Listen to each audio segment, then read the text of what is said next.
Oh, we got some trouble down the backstretch. 2 cars, including Mark Martin, sliding through. Spun us down the back.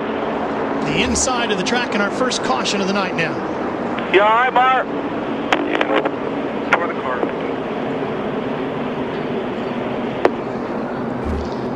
Got a lot of got a lot of front.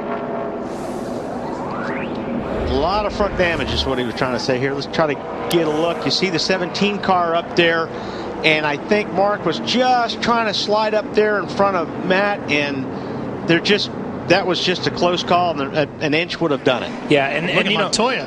Whoa! Almost made it. But you look at Matt, there's 2 cars coming from 2 different angles to the same spot on the racetrack. And, you know, it's one of those deals that's give and take, and I don't think Matt thought that he was going to come up that quick either. I hate that for Mark, man. Yeah, he was running 6th and 9th in the points coming into tonight. See Matt up on the high side, and he's got a pretty good run there. I think Mark just closed up on him a little bit quicker than he realized. I tell you, Montoya did a really nice job there. That could have been big. Yeah.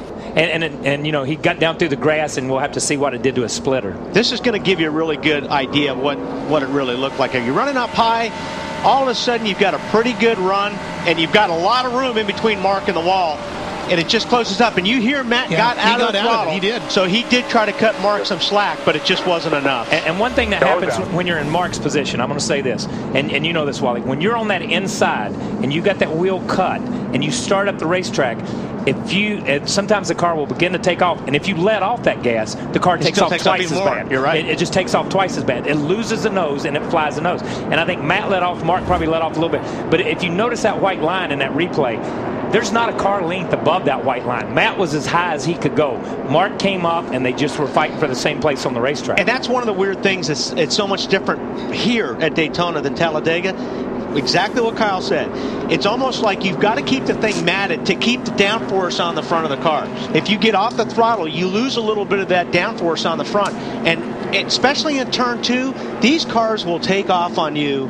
5 laps, you could just nail it, and then all of a sudden, the car take off on you. All right, Matt, first round of pit stops. You get the first call.